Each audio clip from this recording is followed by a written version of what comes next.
Okay, the beginning of my part two of the walk and the little hike we're taking today to show you all the Christmas trees. Route 2 is down there where all the traffic is.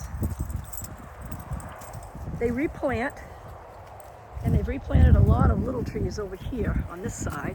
This was the very first batch of trees that they planted many years ago. And you can see some of the little ones that are growing. And there's a lot more little ones down in that area. You can see over here was the third batch actually that they planted. The second one being up here that they have taken a lot more trees out of. The first field that we saw. And I love walking between these, but you can see the grass is growing deep. And it does need to be mowed, but it's been so wet and raining that it's actually hard to even get into the field to do it. But it's gonna have to start doing it next week, so. But it's just very relaxing to walking through the trees. Just a lot of them got their new growth starting. Some of them are just beautiful shaped trees too. And they don't really do anything to them. They're just growing naturally. And they sell them for the Riverview School at Thanksgiving time on Route 2. They make wreaths, and all the money goes towards the school.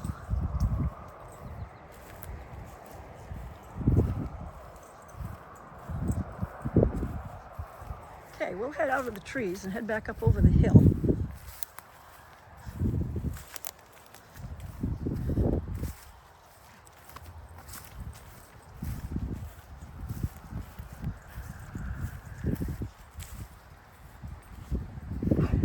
They do mow a path that goes all the way around the field down there. You can see the school in the distance, and you can go all the way around that field. We usually do that, but we're going to stick to the woods today. You can see where the skunks have dug up the grubs at nighttime when they come out. All kinds of little holes in the ground. Nature's beautiful. It's wonderful. But getting back to respecting private property, respecting anywhere that you go that isn't owned by you, and you should respect your own property. But if you do go on hikes, go on rail trails, which we have a nice one that goes right now from Oakland, I believe, all the way up to Bingham, and maybe even further now.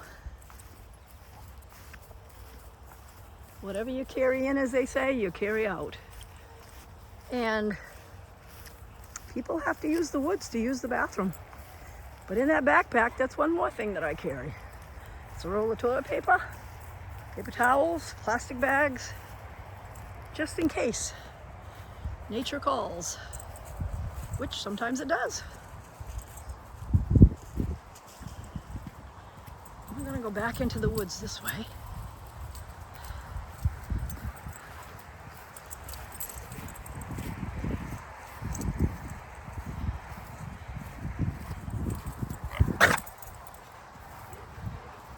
My two buddies, never far from my side. And you can see the older one has this big stick.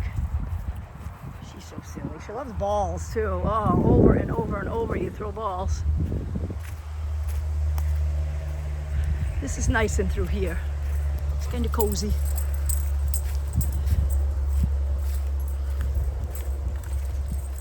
There she goes.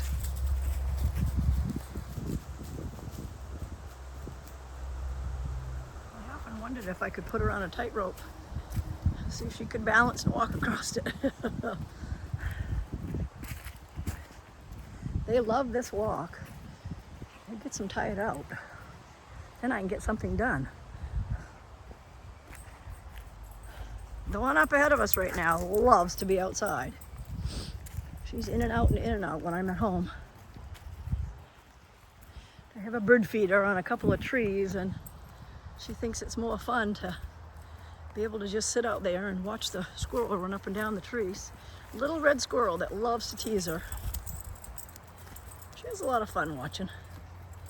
Doesn't chase them or anything. Maybe circle around the tree when they're up there over her head, but She doesn't offer to get them. And I keep kidding her that she's got a love affair with the squirrel. Anyway, we're gonna go down this path. You'll see the tree in front of me, little birch tree, got a broken back from this winter. We had a lot of cold weather and some ice. And now that it has leaved out, it has really pulled it down. So I don't know whether it will make it or not. As a matter of fact, you have to kind of go duck under it to get through here, out around it a little bit. And you can see this is going through the slash and the clear cutting they did. There've been all kinds of blowdowns since they cut because they take away all the protection of other trees and then the weaker ones fall. But the other thing I've noticed too, and I hate to admit it, but I guess it is good for them to cut because I've noticed the little maple trees coming up, little oak trees, some new pine trees, some new birch trees. So it does give the little ones that are struggling a chance to grow. And the ferns are beautiful this time of year. They're so green.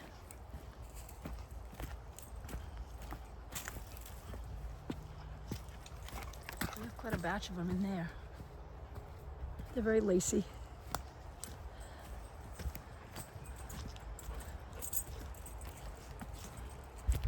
This is a little blowdown right here that came off from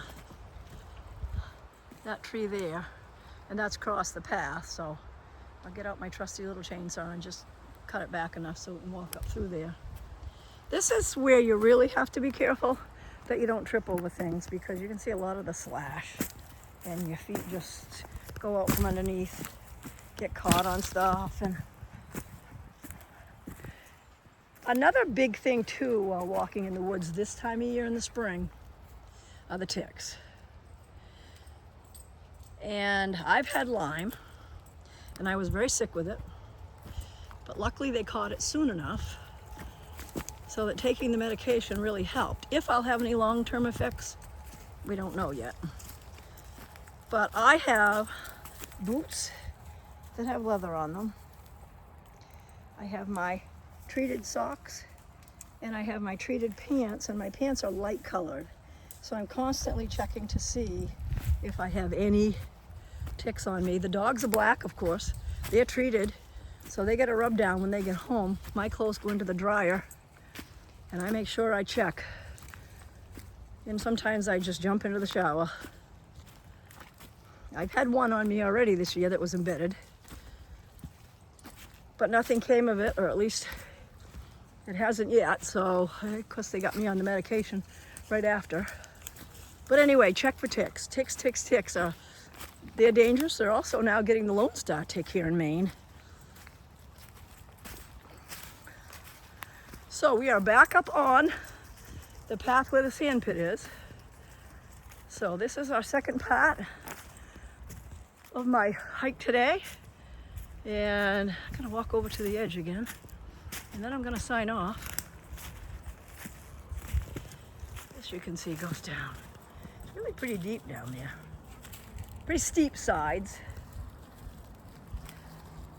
So I hope this has helped for beginning hikers or people that love to walk, but just get out. It's so nice, fresh air, healthy. And I'm gonna sign off, and I hope you have a very good afternoon, very good evening. Take care.